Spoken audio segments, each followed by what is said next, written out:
ముందుగా అనుకున్నది మామూలుగా అయితే నేను ఎప్పుడు టైంకి వస్తుందని ఇస్తాను నేను. I think thinking late. ఈ రోజున మినిస్ట్రీ ప్రోగ్రామ్ తెలుగు ప్రెజెంట్ పైన అందుకని తప్పని పరిస్థితిలో ఆలస్యంగా వచ్చాను. దయచేసి క్షమించండి. నేను పెద్దవాడలో రాజధానిలో ప్రెస్ మీట్ చాలా పెట్టాం. మీట్ ది ప్రెస్ మాత్రం మొదటిసారి. Thank you very much. Press club president గారు మిత్రుడు జయరాజ్ గారికి, సెక్రటరీ గౌరవనీయులు విలియం పాల్ గారికి, ఐజీ వైస్ ప్రెసిడెంట్ గౌరవనీయులు ఆంజనేయులు గారికి, ప్రింట్ అండ్ మీడియా మిత్రులందరికీ కూడా నా హృదయపూర్వక నమస్కారాలు తెలియజేస్తున్నాను. 35 సంవత్సరాలు రాజకీయ జీవితం నాకు. 35 సంవత్సరాల్లో ఒక 15 సంవత్సరాలు అధికారంలో లేవు. కానీ అధికారంలో ఉన్నా లేకపోయినా ప్రజా జీవితంలో ఒక 25 సంవత్సరాలు వైద్యుడిగా నాకు ఒక సుదీర్ఘమైన అనుభవం.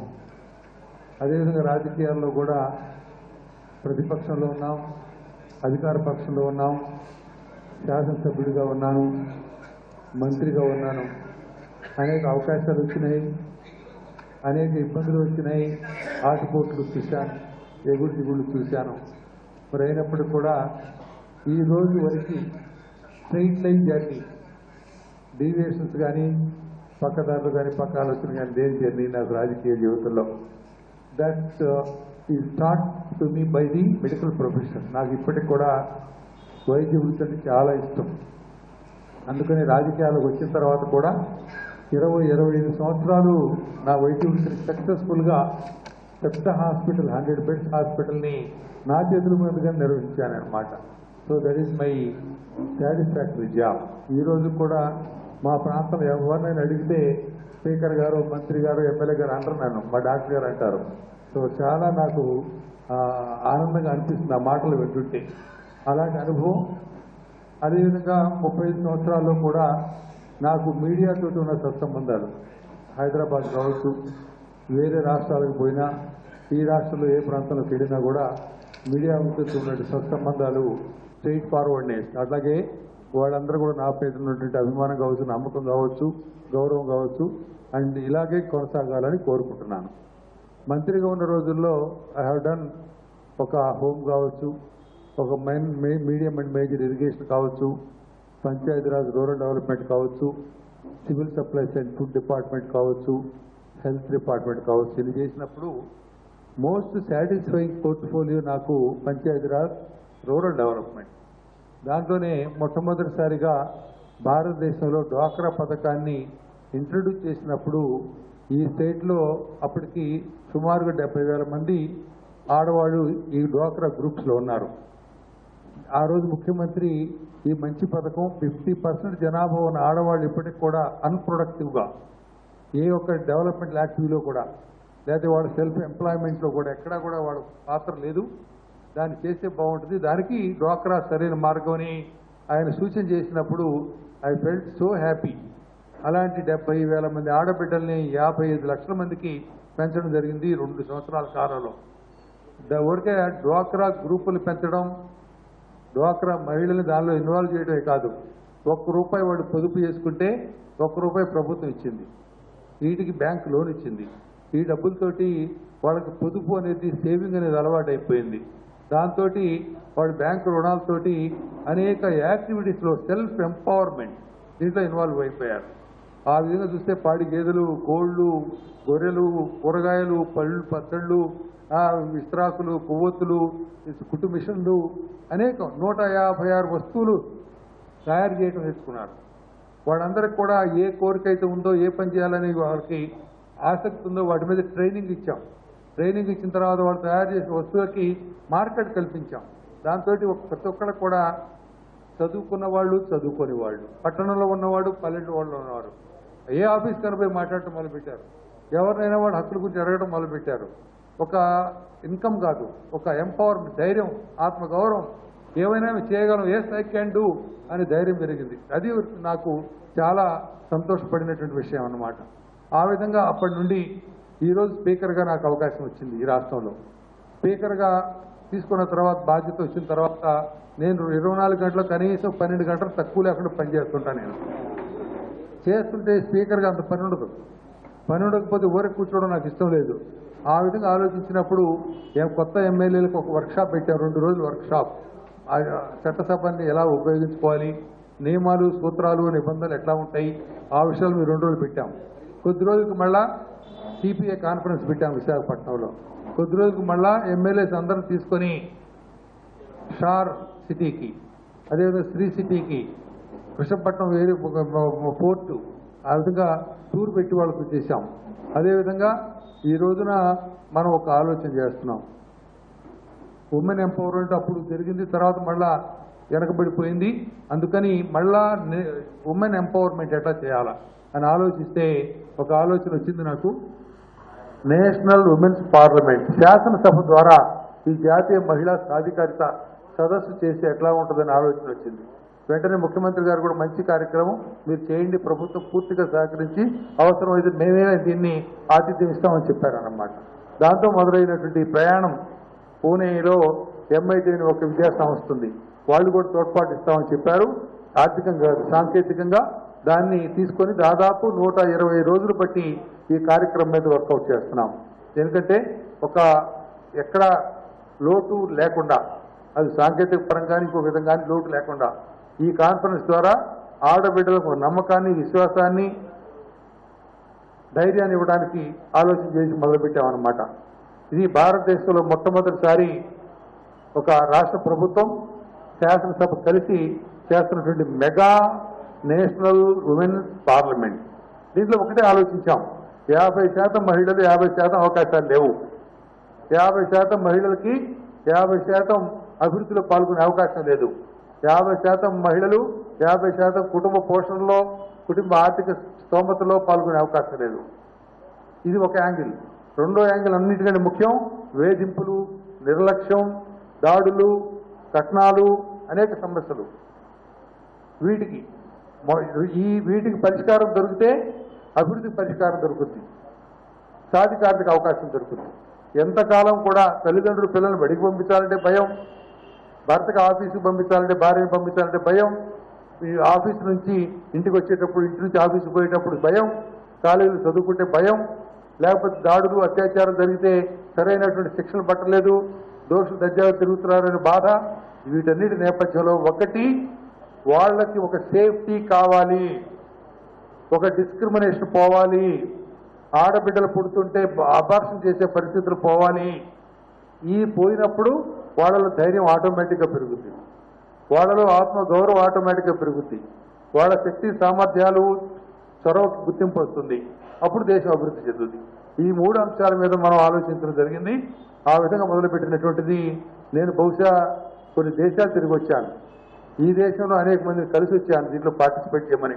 దీంట్లో ఎవరెవరిని పిలిచాము, ఎవరెవరు ఈ 3 రోజుల్లో పాల్గొంటున్నారు అని సుమారుగా 60 మంది పాల్గొంటున్నారు.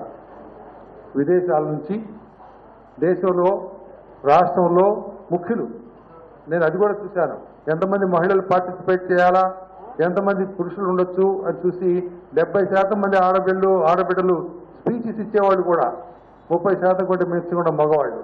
అదేవిధంగా రాష్ట్రంలో ఉన్నటువంటి వాళ్ళు 30%, దేశంలో ఉన్న వాళ్ళు 30%, బయట నుంచి ఒక 30% పిలిచినట్టయితే ఎవరిని చిత్తపరచకుండా, ఎవరు తక్కువ కాకుండా ఈ కార్యక్రమాన్ని రూపొందించవచ్చు.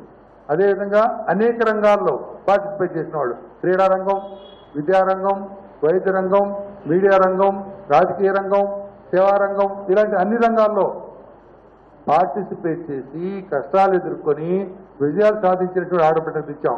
ఏదో ఉపన్యాసం ఎవరైనా చెప్తారు, సాధించిన వాళ్ళు, గడ్డు సమస్యలు ఎదుర్కొన్న వాళ్ళు మాట్లాడితే వాటికి ఒక అర్థం, పరమార్థం ఉంటుంది. అలాంటి వాళ్ళని ఎన్నుకున్నాం. మీరు ఎగ్జాంపుల్ చూడొచ్చు కూడా అన్ని. అలాంటి వాళ్ళని తీసుకొస్తున్నాం. వాళ్ళు ఈ 3 రోజుల్లో 2 భాగాలు, మధ్యాహ్నం వరకు వాళ్ళ ఉపన్యాసాలు, సందేశాలు ఉంటాయి. వాళ్ళతో పాటు వచ్చినటువంటి డెలిగేట్స్లో ఎమ్మెల్యేస్ కావచ్చు, లేకపోతే స్పీకర్స్, మన డెలిగేట్స్ విద్యార్థులు కావచ్చు, మాట్లాడే అవకాశం ఉంటుంది.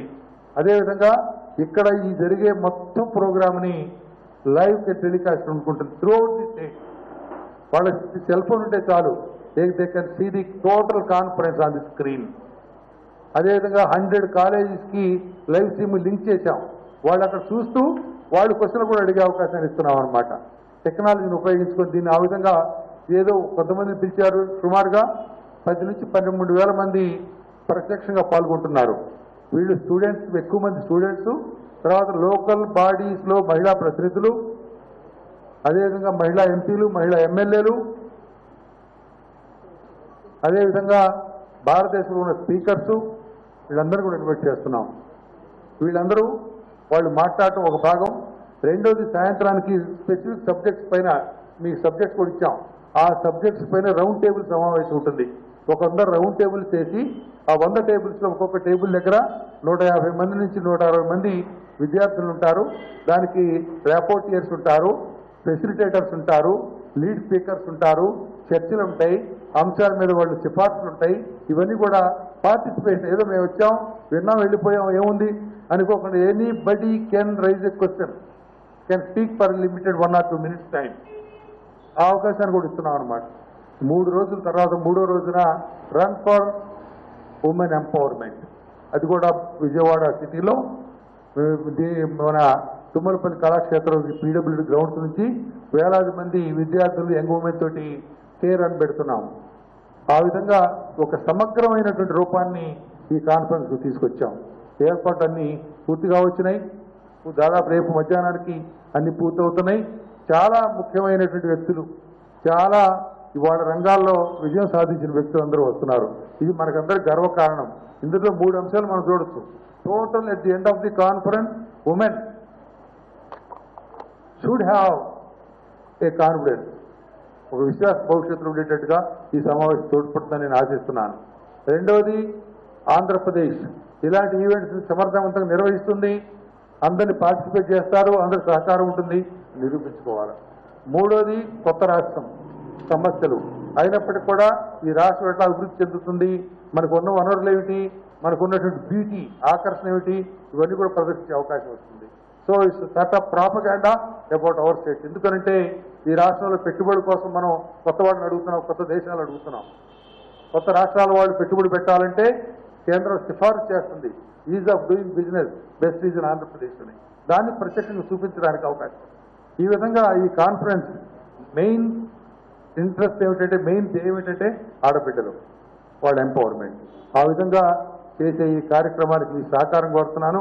అదేవిధంగా కొంతైనా ఉన్న పరిస్థితుల కంటే మెరుగుపడితే I will be the most happiest person. ఆ విధంగా చేయాలని మీ కోఆపరేషన్ కోరుతూ అవకాశం ఇచ్చినందుకు మీ అందరికీ ధన్యవాదాలు తెలియజేసుకుంటూ సెలవు తీసుకుంటాను.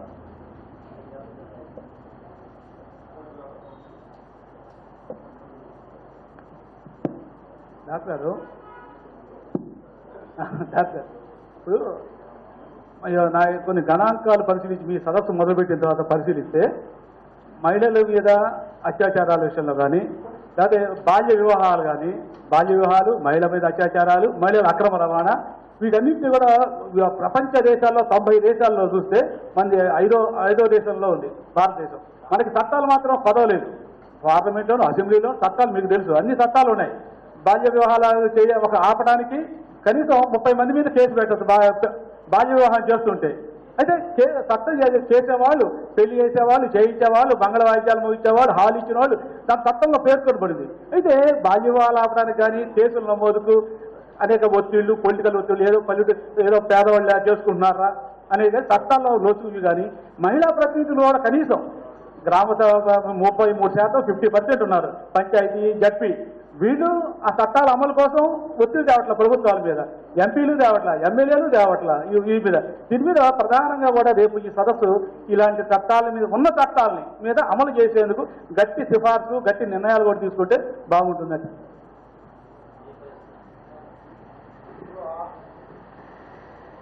ఆడబిడ్డలంటే మామిడి చెట్టు దీన్ని బాగా కాసిందనుకోండి, మడిగుడ్డ చుడితే దొంగతనం ఆగుద్దా? కర్ర తీసుకుని మనిషి నిలబడితే దొంగతనం ఆగుద్ది. అట్లాగే చట్టాలు మడిగుడ్డ లాంటివి, ఆడబిడ్డలు మామిడి చెట్టు లాంటి వాళ్ళు. వాళ్ళకి రక్షణ కల్పించాలంటే చట్టాలు చేస్తే సరిపోదు, చట్టాలు అమలు చేసే సిస్టమ్ బాగుండాలి. రెండోది మామిడి చెట్టులాగా కాకుండా మా పైన దాడి జరిగితే ఊరుకోము, మాకు నోరుంది, మాకు ధైర్యం ఉందని చెప్పే సత్తా ఆడపిల్లలు కలిగించాలి. అప్పుడే చట్టాలు పదును తేలుతాయన్నమాట. So this what we want. ఈ వేదిక మీద నేను ఇందాకనే చెప్పాను, రెండు ఉన్నాయి. ఒకటి వాళ్ళపైన జరుగుతున్న దాడులు కావచ్చు, వివక్ష, డిస్క్రిమినేషన్, అబార్షన్స్ కావచ్చు. రెండోది ఎంపవర్మెంట్. మొదటి తాగితే రెండోది పెరుగుద్ది. దానికి వాయిస్ ఇవ్వాలి మనం, ఆడబిడ్డలకు వాయిస్, ఆ ధైర్యం ఇవ్వాలి. చట్టాలు వచ్చినాయి, నిర్భయ చట్టం వచ్చింది, లేదా మామూలుగా మహిళా పోలీస్ స్టేషన్ వచ్చినాయి, మరి చట్టాలు వచ్చినాయి. అమలు చేసేది ఎప్పుడు ఆడవాడు గొంతెత్తి అడుగుతున్నారు అంటే వస్తాయి. ఆ ధైర్యాన్ని కలుగజేయటమే దీని మెయిన్. మిగతా కూడా చేస్తాం. చట్టాలు చేయడానికి ఇది ఒక బెంచ్ మార్క్ కావాలా. ఇక్కడ చేసే సిఫార్సులు ఫాలో. ఇంకొకటి కూడా ఏంటంటే, బహుశా ఎవ్రీథింగ్ గోస్ వెల్, ఇది వార్షిక కార్యక్రమం కావాలి. ఎవ్రీ ఇయర్ ఇలాంటి సదస్సు పెట్టాలి. అప్పుడే పెరుగుతుంది, దాని గ్రావిటీ పెరుగుతుంది, స్ట్రెంగ్త్ పెరుగుతుంది. ఆ ఆలోచన కూడా ఉంది. గౌరవనీయ స్పీకర్ గారికి నమస్కారం. సార్, ఇప్పుడు ఎంపవర్మెంట్ ద్వారా మహిళలు రోడ్డు మీదకి వచ్చి వాళ్ళు సెల్ఫ్ ఎంప్లాయ్మెంట్ ద్వారా కానీ రకరకాలుగా వాళ్ళ స్వయం సమృద్ధి అవ్వడానికి ఉపయోగపడుతున్నాయి. అదే సమయంలో మహిళల మీద జరిగే డిఫరెంట్ సిచ్యుయేషన్లో జరిగే నేరాలు మాత్రం అదే రేంజ్లో పెరుగుతున్నాయి. నేరాలు జరిగిన తర్వాత చట్టాలు ఉన్నాయి, అదే ఆ నేరస్తుల్ని శిక్షించడానికి కానీ, గాయపడిన వాళ్ళకి మానసికమైన ఒక ఇది లభించడానికి కానీ. బట్ నా చిన్న సజెషన్ కానీ క్వశ్చన్ కానీ ఎలాగనుకున్నా, నా ఆలోచన ఏంటంటే, from the 7th class onwards రాష్ట్రంలో వీలైతే మీకు అవకాశం ఉంటే దేశంలో ప్రతి స్కూల్లో గర్ల్స్కి సెల్ఫ్ ప్రొటెక్షన్ అనే విషయంలో it is a compulsory subject, either kung fu or karate or others. 7th class నుంచి వాళ్ళకి కంపల్సరీ ఇంప్లిమెంటేషన్ అనేది ఎందుకు చేయట్లా? నేరం జరిగిన తర్వాత వాళ్ళని రక్షించడానికి మనం చట్టాలు చేస్తున్నాం, కానీ వాళ్ళకి వాళ్ళు మగరాయిల్లాగా మన రోడ్డు మీద we are equal to the men లేదా వీఆర్ ఈక్వల్ టు బాయ్స్ అనే ఒపీనియన్ ఫ్రమ్ ది బిగినింగ్ వాళ్ళలో కలుగు చేసే విధంగా ప్రభుత్వ పరంగానే ఇది జరుగుతుంది. మేము ఎన్ని రాసినా సరే అవి మీ దృష్టికి వెళ్ళడం అనేది చాలా సందర్భాల్లో సాధ్యం కాదు. ఇది ఒక వేదిక, ఇప్పుడు పార్లమెంటేరియన్ సదస్సు, దాంట్లో దీనికి సంబంధించిన కోణంలో ఏదైనా ఒక తీర్మానం చేస్తే every school from 7th class compulsory self protection class. ఒక వెహికల్ కొన్నారనుకోండి, ఇంట్లో షెడ్లో పెడితే యాక్సిడెంట్ జరగవు కదా. బజారుకి పోతే రోడ్డు ఎక్కితేనే యాక్సిడెంట్ జరిగే అవకాశాలు. అది కూడా స్పీడ్ పెరిగితే యాక్సిడెంట్ అయ్యే అవకాశాలు ఎక్కువ అవుతాయి. 50 కిలోమీటర్లు తక్కువ స్పీడు, ఏ యాక్సిడెంట్ జరిగే అవకాశం తక్కువ. 100 కిలోమీటర్లు ఎక్కువ ఉంటాయి. అట్లాగే ఆడపిల్లలు హౌస్ వైఫ్స్గా ఉండి గతంలో లాగుంటే వాళ్ళ మీద ఏం జరగవు, ఎక్సెప్ట్ డిస్క్రిమినేషన్. వాళ్ళు ఇవాళ చదువుతున్నారు, ఉద్యోగాలు చేస్తున్నారు, వ్యాపారాలు చేస్తున్నారు. They are expose to society. అలా ఎక్స్పోజ్ అయినప్పుడు ఇలాంటివి జరిగే అవకాశాలు పెరుగుతాయి. యూటిలిజం కావచ్చు, హెరాస్మెంట్ కావచ్చు, అట్రాసిటీస్ కావచ్చు, రేప్స్ కావచ్చు, కిడ్నాప్స్ కావచ్చు పెరుగుతున్నాయి కదా. ఇళ్లలోంచి బయటికి పోతే జరగవు, కానీ అంత మాత్రం చేత బండి ఆడబిడ్డలు ఉన్నది ఎందుకు? పోవాలి, ధైర్యంగా చదవాలి, ఉద్యోగాలు చేయాలి. సో దానికి తోడు వాళ్ళకి కుంఫు ఒకటే కాదు, కుంఫు ఇట్లాంటి సెల్ఫ్ డిఫెన్స్ మెకానిజం ఒకటైతే దానికన్నా వాళ్ళు ధైర్యం రావాలా. ధైర్యం, ఆ ధైర్యాన్ని మనం ఇవ్వాలా. దానికి వాళ్ళు పెద్ద బరువు ఎత్తు లావు ఉంటేనే కాదు, దట్ ఈజ్ ఇన్బిల్ట్. ఆ ధైర్యాన్ని మనం ఇవ్వాలా. ధైర్యం ఇస్తే సమస్య పరిష్కారం వస్తుంది. దానికి అప్పుడు ఇవన్నీ నేర్చుకుంటే ఉపయోగం ఉంటుంది. కానీ అది ఫస్ట్ నా ఉద్దేశం. అండ్ బట్ దాంత మాత్రం చేత వాళ్ళని చదివించకుండా లేదా ఇంట్లో పెడితే సేఫ్ అనుకుంటే ఉండదు. చదివించాలా, ఉద్యోగాలు చేయించాలా, గౌరవంగా సంపాదించుకునే అవకాశాలు ఇవ్వాలా, ఇవన్నీ చేయాలా. ఆ దానిలోనే మన ప్రొటెక్షన్ కూడా కవర్ చేసుకోవాలి. శేఖర్ గారు, అంటే ఇప్పుడు జరుగుతున్నటువంటి హ్యూమన్ కాన్ఫరెన్స్ సంబంధించి ప్రపంచవ్యాప్తంగా ప్రచారం అనేది చాలా ఇంపార్టెంట్. గూగుల్ లాంటి వాటిలో సైన్లో, అంటే గూగుల్లో ఎక్కడ ఏం జరిగినా వాడు ఆ రోజు ఉండే మొత్తం ప్రాముఖ్యతను తెలియజేస్తుంది. అలాంటి దానికి ప్రయత్నం చేస్తే బాగుంటుందని నా మొదటి సలహా సార్. అంటే గూగుల్లో మీకు వరల్డ్ వైడ్ అంతా దాన్ని వీక్షిస్తారు. ఉమెన్ పార్లమెంట్ అనేది గూగుల్ సైన్లో చెప్పడం జరుగుతుంది. మన అధికారులతో ప్రయత్నం చేస్తే బాగుంటుంది. రెండోది, మినిట్ టు మినిట్ ప్రోగ్రామ్ ఇప్పుడే వచ్చిందంటున్నారు. ఎవరు ప్రముఖమైన వ్యక్తులు ఎవరు వస్తున్నారు, కొంచెం వివరాలు ఇస్తే బాగుంటుంది. ఇప్పుడు మీడియా ప్రచారం, సోషల్ మీడియాలో ప్రచారం సుమారుగా 34 రోజులు ఇప్పుడు జరుగుతుంది. అది గూగులే కావచ్చు, ఫేస్బుక్ కావచ్చు, ట్విట్టర్ కావచ్చు, జరుగుతూనే ఉంది. ఇవాళ సినిమా హాల్స్లో ప్లే చేస్తున్నారు, ఛానల్స్లో స్పెషల్ డిస్కషన్స్ వస్తున్నాయి. అదేవిధంగా వసుంధర లాంటి, వనిత లాంటి వాటిలో వస్తున్నాయి. అదేవిధంగా ఇంపార్టెంట్ సింధు లాంటి వాళ్ళు, ఇంకా ఆడబిడ్డలు, మగవాళ్ళు అందరూ కూడా ఉమెన్ ఎంపవర్మెంట్ గురించి స్మాల్ కుకీస్ ఇస్తే ప్రచారం చేస్తున్నారు. ఆ విధంగా విస్తృతమైన ప్రచారం జరుగుతూ ఉంది. అదేవిధంగా మనకి ఇంకా ఏదైనా చేయాల్సి ఉంటే ప్రపంచం మొత్తం కూడా ఇప్పుడు ఇవాళ జరుగుతున్నది ప్రపంచం మొత్తం లైవ్ టెలికాస్ట్ ఇస్తున్నాం. దాంతో మొత్తం ప్రచారం minute to minute live telecast చూసే అవకాశం కూడా మనకి ఇస్తున్నాం. ప్లీజ్ స్పీకర్ చాలా కదిలిస్తుంది, బట్ ఇది I read it out. CM గారు, దలైలామా గారు, వెంకయ్యనాయుడు గారు, ఇలాబెన్ భట్ అని గుజరాతీ బాగా పాపులర్ ఆవిడ, మంచి అవార్డ్స్ తప్పించిన ఆవిడ ఎంటర్ప్రినర్షిప్కి. తర్వాత Bangladesh speaker Shirin Sharmin Chowdhury, Ranjana Kumari, Suchitra Ella, Ritu Chhabria, Juhi Chawla, Catherine Hay. ఈవిడ మన Bill Melinda Gate Indian in-charge. Bill Melinda Gate video message ఇస్తున్నారు. And Kavali Prathibha Bharathi, Peethala Sujatha, Ashok Gajapathiraju, Sulajja Florida Matwani, Lakshmi acid attack survivor,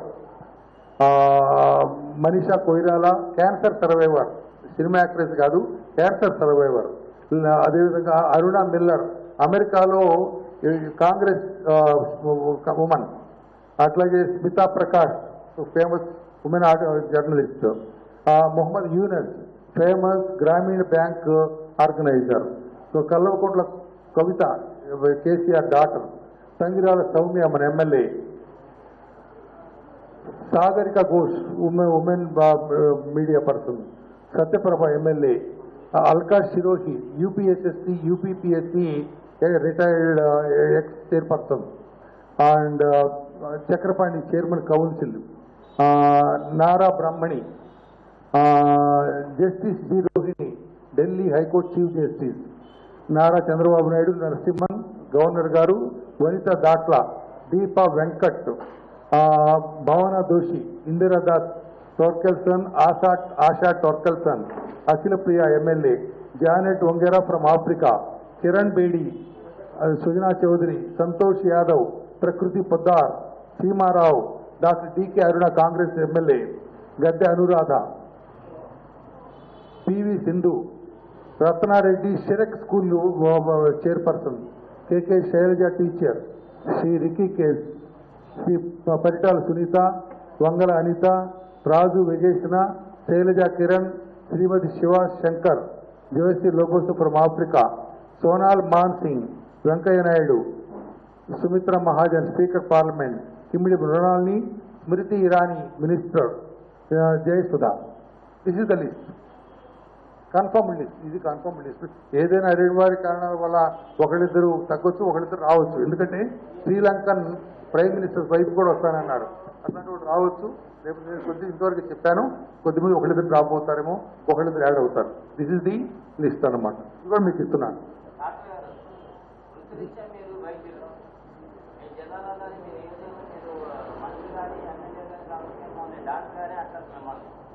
కానీ నేను ఇప్పుడు అడిగి ఒకటి మహిళా శక్తి, మహిళా శాఖ గురించి మీరు మాట్లాడారు. యాజ్ ఏ శాసనసభ స్పీకర్గా ఒక ప్రతిపక్ష పార్టీకి వాడి యొక్క ప్రజావాణిని వినిపించడానికి మీరు మాత్రం వాడి యొక్క ప్రజావాణిని మీరు తొక్కేస్తున్న అపవాదం ఉంది. మీకు తెలుసా అండి, నేను 123 రోజుల్లో ముందు అనుకున్నప్పుడు, you believe me, I go on record. YSR పార్టీకి కనీసం 4 సార్లు మాట్లాడాను నేను. కాంగ్రెస్ పార్టీతో మాట్లాడాను, కమ్యూనిస్ట్ పార్టీతో మాట్లాడాను, సిపిఐ సిపిఎం బోత్. బీజేపీ పార్టీతో మాట్లాడాను, టీడీపీ వాళ్ళతో మాట్లాడాను. వచ్చేవాళ్ళు ఉంటే అందరూ ఇంక్లూడ్ చేస్తానని చెప్పాను. 4 సార్లు మాట్లాడారు. మీరు అనుకునే వాళ్ళందరూ కూడా మాట రమ్మని. ఇంక అంతకంటే నేను చేయలేను కదా.